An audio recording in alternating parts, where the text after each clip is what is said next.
past 20 years have been a time for reviving old, dead motorcycle companies. Great names like Indian and Triumph, Norton and Bruff Superior, and now BSA. Though some of these companies have really utilized their capital to innovate and build new, beautiful, compelling motorcycles, most of the time it's just a lazy attempt at cashing in on a once legendary motorcycle brand. There's one motorcycle company, one manufacturer from the past that's so legendary, so iconic. This company coming back from the dead and making motorcycles again would be perfect. The company I'm talking about is Vincent, and in this video I'm going to explain why I think now is the perfect time for this iconic brand to have another go. But first, we have to understand what this company was all about and why the Vincent name still stands for some of the greatest motorcycles of all time. Before there was Vincent, and specifically Philip Vincent, there was this guy, Howard Davies. Davies was a successful motorcycle racer in the 1910s and the early 20s, but he decided he wanted to start his own motorcycle company to basically create the motorcycles that he wanted. This is kind of the story of a lot of old motorcycle brands. A lot of them were born out of a person wanting to basically build the bike that they wanted. This company, HRD, would go on to build over 800 motorcycles under this name in the span of about 3 years, ranging from 350cc to 500cc singles, repping speeds of really close to 100 miles per hour, and even winning the Isle of Man TT Senior, leaving Nortons and Douglases and AJSs all behind him in the dust. That whole story is an amazing story and a really romantic story in and of itself. Somebody should make a movie about it. But HRD was marked by a focus on class over mass, or as we would say today, quality over quantity, with a focus on high quality materials and overall performance. HRD was ultimately acquired by a young, rich, motivated, and really innovative thinker named Philip Vincent, and it's his work that would ultimately lead to the legendary motorcycles that we know of today, and it's really in the same spirit of HRD that Vincent became what it was. Vincent's early days were essentially the story of highly motivated trust fund babies. So Philip Vincent, and early on a guy named Bill Clark, basically funded their motorcycle endeavors, which weren't exactly hits early on, but yeah, they were funded by their parents. You know, their dads were really wealthy. Vincent sold significantly less bikes in their first 3 years than HRD had before him, and a big part of this was that the bikes were, well, they were kind of ugly. They sported Vincent's innovative frame and rear suspension designs. They were highly praised by reviewers, but guess what? Like today, if the bikes are ugly, people aren't going to buy them. Sorry, Yamaha MT-10, you've made an incredible motorcycle for an incredible price, but the thing is horrendous, and people aren't buying it because of that. But hope came for Philip Vincent in the form of another Philip, 29-year-old Australian engineer, Philip Irving. Irving was able to take Vincent's frame design and innovative just ideas and basically make them, more normal. They were light years ahead of their time, but prior to Irving's design, the motorcycles just looked too weird. Now, these were really the beginnings of Vincent as a company making not only fast and even the fastest, best handling motorcycles in the world, but soon some of the most beautiful and interesting bikes. Vincent would find themselves at the Isle of Man TT in 1934 with little success. The failure of their borrowed JAP engines that they'd already had in their bikes would lead Philip Vincent to, in his own words, begin the design of their own 500cc engine. A big move for any small motorcycle manufacturer, regardless of their reputation. Building a motorcycle made up mostly of other manufacturers' parts is one thing. You can innovate on that kind of platform, especially when you already have the engine. But investing the time and energy necessary to sort of reinvent the wheel and build your own engine, that is really another thing altogether. So Philip Irving was tasked with this responsibility. The Series A engine, this beautiful little single, would power the first road-going, entirely in-house bikes from Vincent, the Meteor and the Comet, and both bikes weighed around 385 pounds and repped top speeds of close to 100 miles per hour. These bikes weren't just fast, they looked great, and thanks to Irving, they did really well. See, Irving knew that innovation wasn't enough to be successful. You really had to play the game, as it were. But more than that, they were designed and built with riders in mind. Maintenance was simpler than anything Norton or Velocet or any of the other large manufacturers had to offer. Vincent did all sorts of cool things during this time.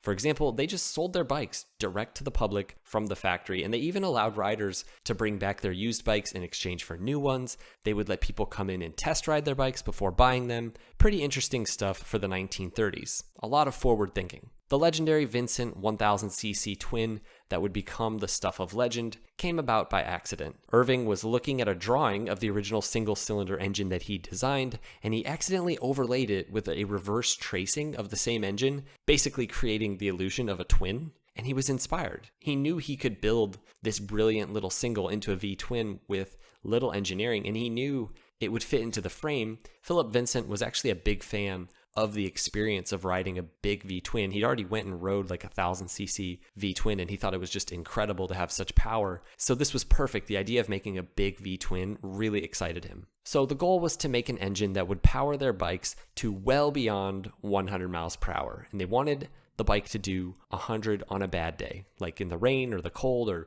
right after like your girlfriend dumps you. It doesn't matter. They want it to go past 100 miles per hour. So the first motorcycle featuring the 998cc twin was the Rapide, 430 pounds, 45 horsepower. This was a monster of a motorcycle for the time. Sadly, Irving actually left Vincent to go work for Velocet before the bike even was released to the public, and it actually didn't do well. It didn't sell well for a lot of reasons, but the simplest reason was that people didn't even believe them. They didn't believe this bike could do the things that they said it could do, like effortlessly just do 100 miles an hour, but it could. And so Vincent's mystical Rapide would have little commercial success due to a few minor problems. Ultimately, there was a lot of questions surrounding this bike. Few people owned it, and it was kind of like just like a legendary sort of mystical bike, like the Ninja H2. You're like, you know it's out there, but you never see one. And then if you do, it's like seeing Bigfoot. But then World War II hit. So the war really brought on the end of a lot of different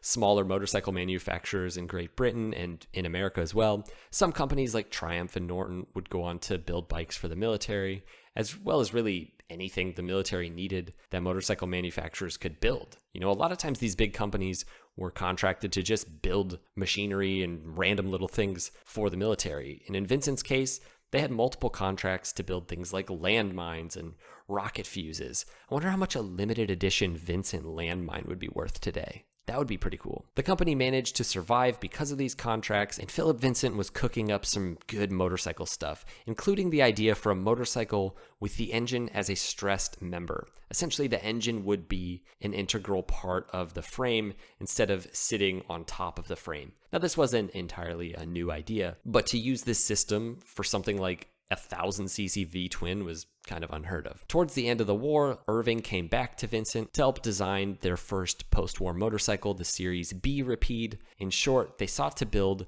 the perfect motorcycle, a bike that could do 100 miles per hour for long periods of time with little to no annoyance. And it also needed to be nimble, light, it needed to handle like a dream. No simple task in the 1940s, as most production motorcycles could hardly do 80 without vibrating and like falling apart and spraying like molten hot oil all over your pants. I won't go into too much detail about the Series B Rapide, but to put it simply, the bike was dope. In terms of numbers, it wasn't necessarily that much better. It looked basically the same as the Rapide, but it really laid the groundwork for what was to come, and it stamped itself as the fastest production motorcycle of its day.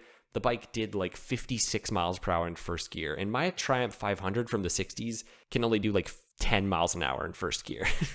Journalists at this time recalled that the bike was pretty much in a class of its own. Nothing else was even close. But Philip Vincent wasn't done. As they say, the third time's the charm. Vincent and Irving had released a Series A and Series B of their big twin configuration, and now it was time for C. The motorcycle that would ultimately live on in infamy, and really the reason we're even talking about Vincent the way that we do today, and that is the Black Shadow. Vincent's obsession with performance wasn't just some wild fantasy for speed. His dream was of a motorcycle that just had unlimited potential for the rider. The rider could cruise at 25 if needed, or you could fly up to 125 if needed. And that's what the Black Shadow would be, a blacked out, including the engine even, version of the Rapide sporting 55 horsepower instead of 45, with a top speed of 125 miles per hour, confirmed by the Motorcycling magazine at the time as they hit about 122 miles an hour. But, you know, maybe the tester was getting a little too scared. I don't know. This magazine described the performance of the bike as constant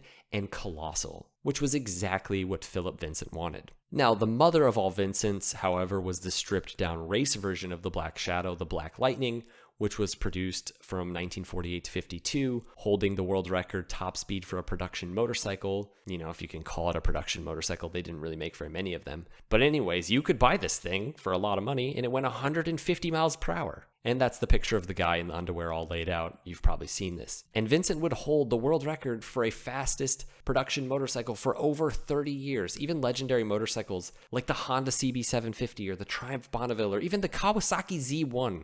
The Kawasaki Z1 in the 70s didn't do 150 miles per hour. None of these bikes were hitting the top speeds out of the box that this bike was. Now, could Honda have made a race ready that was a production bike that could go that fast? Probably.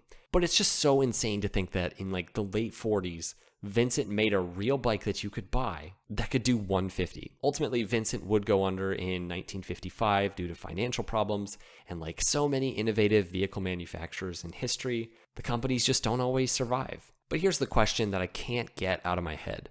Could Vincent come back today? Would this day be the right day for Vincent to be revived and begin making motorcycles again in the same spirit that they were all the way back then? Now, the rights to Vincent as a company have been all over the place over the past 65 years or so since it went under. And actually, my idea isn't a new one. You know, in the late 1990s, around the time that Triumph began reviving the Bonneville, Vincent Motors USA founder and president Bernard Lee attempted to build a new Vincent using modern components like the RC51 V-twin engine. He actually invested like $2 million in this project, but it ultimately didn't really go anywhere, and Lee was killed in a motorcycle accident in 2008, tragically. But as they say, looking at this bike that he did, I guess, sort of release or design, this was an attempt, you know, and you can't fault anyone for undertaking such an endeavor. And I actually think the spirit was right for that Vincent, you know? There have been so many sort of Frankenstein Vincents over the years, my favorite being the recent custom Vincent by Simon Leek, essentially his 21st century Vincent, and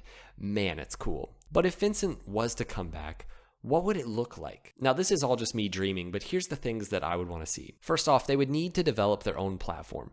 Just taking the Vincent name and slapping it on like a small displacement, single cylinder, probably a Suzuki engine or whatever, just some little retro bike, that just doesn't fit in my opinion. These companies are all over the place. I'm glad to see companies like BSA are back and are making their own motorcycle, but I don't know, loads of other brands are they're not really making motorcycles that are in the spirit of the original brand, in my opinion. And if you look at the revived motorcycle brands that have thrived, it's the ones that took matters into their own hands and actually innovated and built their own platform. So they would need to develop their own engine and actually build something like Norton is trying to do, or like Triumph and Indian and MV Agusta have done. Second, it would need to be a performance-oriented motorcycle. And I know people don't necessarily like, the people who like Vincent and all these old brands, they don't like modern sport bikes. But I've talked about my frustrations with some of the modern classics. And for me, taking a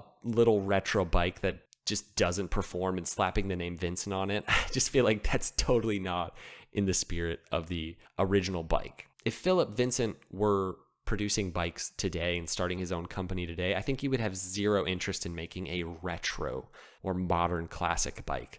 I think he would want to make what Ducati's making. Like, he would want to make the best of the best, the fastest of the fastest, the most capable motorcycles today. And that can all still be done, within the design language of Vincent and really make something cool the way that Norton is. Maybe it would be, maybe it would be like a Hyper Street Fighter or a naked bike or something different. Maybe it would be like a roadster that still was like performance oriented. I don't know. I just feel as though if it were to play out, it would need to stay in line with the original spirit of Philip Vincent and Philip Irving. They were out to not just sell bikes that looked like every other bike or performed like every other bike. They were out to change motorcycling, to really innovate and get at the heart of what motorcycling is and what it's about. They were pursuing something better. They were trying to make something better, not just look back. They were looking forwards. And retro bikes are just looking back most of the time. And as much as like Norton has really been through the ringer over the past 10 years, I think they're a good example of what companies should do. Build something new. Don't just copy old bikes.